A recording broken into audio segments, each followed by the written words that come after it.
ऐसे बहुत सारे विपक्ष के नेता कल जब बोल रहे थे तो किसी के पास कोई फैक्ट, कोई फिगर नहीं था। किसी को यह चिंता नहीं थी कि आखिर वक्फ बोर्ड में इतनी बदइंतजामी क्यों है, वक्फ बोर्ड में कुछ किया क्यों नहीं जा रहा बेहतरी के लिए, उन मुसलमानों की बेहतरी के लिए जिन तक इनका फायदा नहीं पहुंच रहा, जिनके लिए ये बोर्ड बनाया गया था। इन सब पॉइंटर्स पर किसी ने बात नहीं की। सबने बात की तो सिर्फ भ्रम जाल फैलाने पर, सिर्फ इस बात पर कि कहीं उनका वोट बैंक खिसक ना जाए। रिपोर्ट देखिए और खुद समझिए। संसद का कानून है, सबको स्वीकार करना पड़ेगा। जमीन जिहाद, लैंड जिहाद के नाम पर हम दूसरा विभाजन नहीं होने देंगे।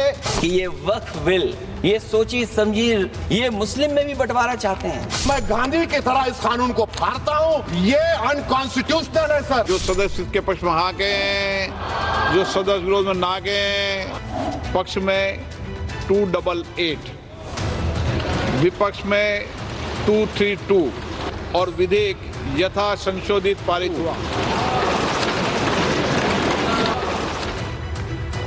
विपक्ष के विरोध के बीच वक्फ संशोधन बिल लोकसभा में बहुमत के आधार पर पारित हो गया।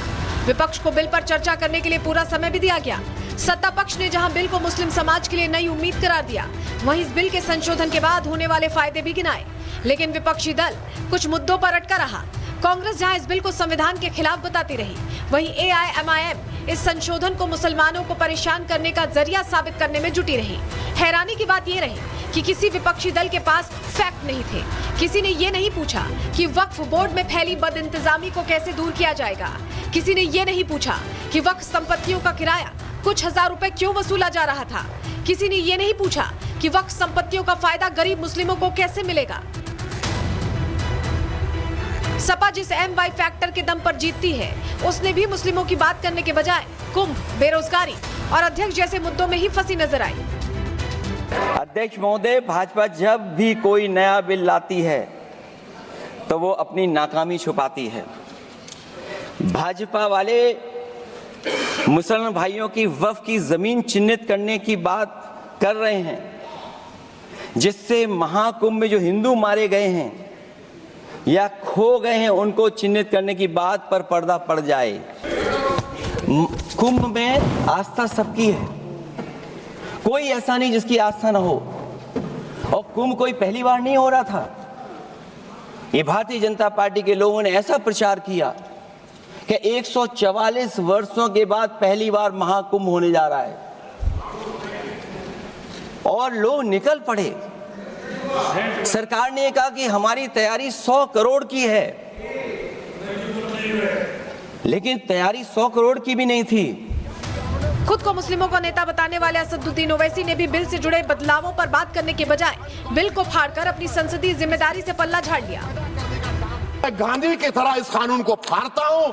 ये अनकॉन्स्टिट्यूशनल है सर। इस देश में झगड़े पैदा करने का काम बीजेपी करना चाहती है मस्जिद और मंदिर के नाम पर। इसीलिए मैं इसका कंडेम करता हूं और मैं आपसे गुजारिश करता हूं कि मैंने अपने 10 अमेंडमेंट दी है, आप इसको कबूल करिए।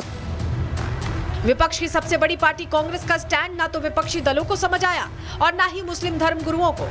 कांग्रेस ने बिल पर चर्चा के लिए अपने मुस्लिम नेताओं को आगे कर दिया, जबकि इतनी बड़ी चर्चा से राहुल दूर रहे। प्रियंका गांधी ने तो वोट तक नहीं दिया। कल ना हाउस के अंदर प्रियंका जी दिखाई दी, ना ही हाउस के अंदर उन्हीं ने आके वोटिंग की विपक्ष में।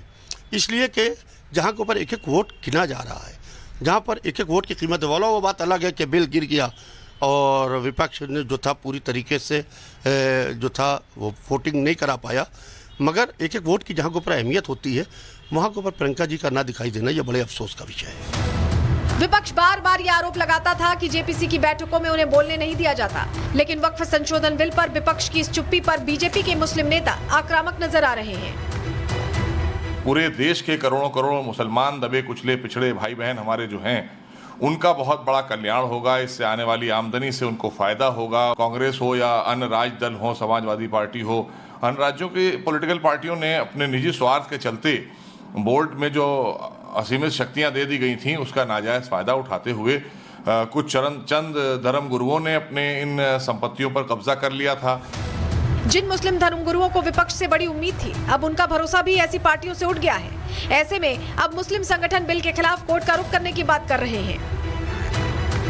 कागज कलम गुजारिश अपील के जरिए सेकुलर पार्टियों के लीडरान तक अपनी बातें रखी, लेकिन कल रात पार्लियामेंट में सब के सब नंगे हो गए और ये वाज़ेह हो गया कि अब कॉमनल और सेकुलर और कॉमनल दोनों में कोई फर्क नहीं है।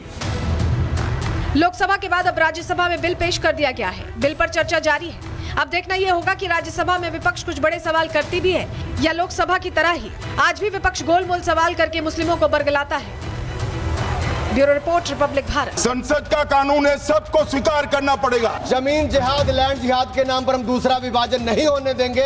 कि ये वक्फ बिल, ये सोची समझी, ये मुस्लिम में भी बंटवारा चाहते हैं। मैं गांधी की तरह इस कानून को फाड़ता हूँ। ये अनकॉन्स्टिट्यूशनल है सर। जो सदस्य के पक्ष में हाँ के, जो सदस्य विरोध में ना के, पक्ष में 288, विपक्ष में 232 और विधेयक यथा संशोधित पारित हुआ। विपक्ष के विरोध के बीच वक्फ संशोधन बिल लोकसभा में बहुमत के आधार पर पारित हो गया। विपक्ष को बिल पर चर्चा करने के लिए पूरा समय भी दिया गया। सत्ता पक्ष ने जहां बिल को मुस्लिम समाज के लिए नई उम्मीद करार दिया, वहीं इस बिल के संशोधन के बाद होने वाले फायदे भी गिनाए। लेकिन विपक्षी दल कुछ मुद्दों पर अटका रहा। कांग्रेस जहां इस बिल को संविधान के खिलाफ बताती रही, वहीं AIMIM इस संशोधन को मुसलमानों को परेशान करने का जरिया साबित करने में जुटी रही। हैरानी की बात यह रही कि किसी विपक्षी दल के पास फैक्ट नहीं थे। किसी ने ये नहीं पूछा कि वक्फ बोर्ड में फैली बदइंतजामी को कैसे दूर किया जाएगा। किसी ने ये नहीं पूछा कि वक्फ संपत्तियों का किराया कुछ हजार रुपए क्यों वसूला जा रहा था। किसी ने ये नहीं पूछा कि वक्फ संपत्तियों का फायदा गरीब मुस्लिमों को कैसे मिलेगा।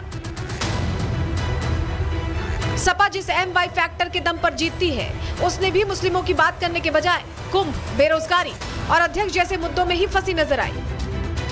अध्यक्ष महोदय, भाजपा जब भी कोई नया बिल लाती है तो वो अपनी नाकामी छुपाती है। भाजपा वाले मुसलमान भाइयों की वक्फ की जमीन चिन्हित करने की बात कर रहे हैं, जिससे महाकुंभ में जो हिंदू मारे गए हैं या खो गए हैं उनको चिन्हित करने की बात पर पर्दा पड़ जाए। कुंभ में आस्था सबकी है, कोई ऐसा नहीं जिसकी आस्था ना हो। और कुंभ कोई पहली बार नहीं हो रहा था। ये भारतीय जनता पार्टी के लोगों ने ऐसा प्रचार किया कि 144 वर्षों के बाद पहली बार महाकुंभ होने जा रहा है और लोग निकल पड़े। सरकार ने कहा कि हमारी तैयारी 100 करोड़ की है, लेकिन तैयारी 100 करोड़ की भी नहीं थी। खुद को मुस्लिमों का नेता बताने वाले असदुद्दीन ओवैसी ने भी बिल से जुड़े बदलावों पर बात करने के बजाय बिल को फाड़कर अपनी संसदीय जिम्मेदारी से पल्ला झाड़ लिया। मैं गांधी की तरह इस कानून को फाड़ता हूं। ये अनकॉन्स्टिट्यूशनल है सर। इस देश में झगड़े पैदा करने का काम बीजेपी करना चाहती है मस्जिद और मंदिर के नाम पर। इसीलिए मैं इसका कंडेम करता हूं और मैं आपसे गुजारिश करता हूं कि मैंने अपने 10 अमेंडमेंट दी है, आप इसको कबूल करिए। विपक्ष की सबसे बड़ी पार्टी कांग्रेस का स्टैंड ना तो विपक्षी दलों को समझ आया और ना ही मुस्लिम धर्म गुरुओं को। कांग्रेस ने बिल पर चर्चा के लिए अपने मुस्लिम नेताओं को आगे कर दिया, जबकि इतनी बड़ी चर्चा से राहुल दूर रहे। प्रियंका गांधी ने तो वोट तक नहीं दिया। कल ना हाउस के अंदर प्रियंका जी दिखाई दी, ना ही हाउस के अंदर उन्हीं ने आके वोटिंग की विपक्ष में। इसलिए कि जहाँ के ऊपर एक एक वोट गिना जा रहा है, जहाँ पर एक एक वोट की कीमत वाला, वो बात अलग है कि बिल गिर गया और विपक्ष ने जो था पूरी तरीके से जो था वो वोटिंग नहीं करा पाया। मगर एक एक वोट की जहाँ के ऊपर अहमियत होती है, वहाँ के ऊपर प्रियंका जी का ना दिखाई देना ये बड़े अफसोस का विषय है। विपक्ष बार बार ये आरोप लगाता था कि जेपीसी की बैठकों में उन्हें बोलने नहीं दिया जाता, लेकिन वक्फ संशोधन बिल पर विपक्ष की इस चुप्पी पर बीजेपी के मुस्लिम नेता आक्रामक नजर आ रहे हैं। पूरे देश के करोड़ों करोड़ों मुसलमान दबे कुचले पिछड़े भाई बहन हमारे जो हैं, उनका बहुत बड़ा कल्याण होगा। इससे आने वाली आमदनी से उनको फायदा होगा। कांग्रेस हो या अन्य राज दल हो, समाजवादी पार्टी हो, अन्य राज्यों की पॉलिटिकल पार्टियों ने अपने निजी स्वार्थ के चलते बोर्ड में जो असीमित शक्तियां दे दी गई थीं, उसका नाजायज फायदा उठाते हुए कुछ चंद धर्म गुरुओं ने अपने इन संपत्तियों पर कब्जा कर लिया था। जिन मुस्लिम धर्मगुरुओं को विपक्ष से बड़ी उम्मीद थी, अब उनका भरोसा भी ऐसी पार्टियों से उठ गया है। ऐसे में अब मुस्लिम संगठन बिल के खिलाफ कोर्ट का रुख करने की बात कर रहे हैं।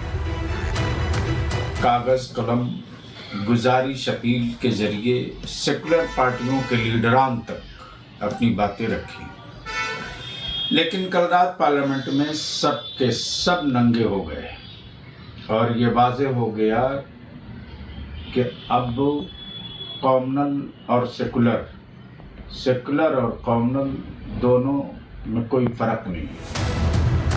लोकसभा के बाद अब राज्यसभा में बिल पेश कर दिया गया है। बिल पर चर्चा जारी है। अब देखना यह होगा कि राज्यसभा में विपक्ष कुछ बड़े सवाल करती भी है या लोकसभा की तरह ही आज भी विपक्ष गोल मोल सवाल करके मुस्लिमों को बरगलाता है। Bureau report, Republic Bharat.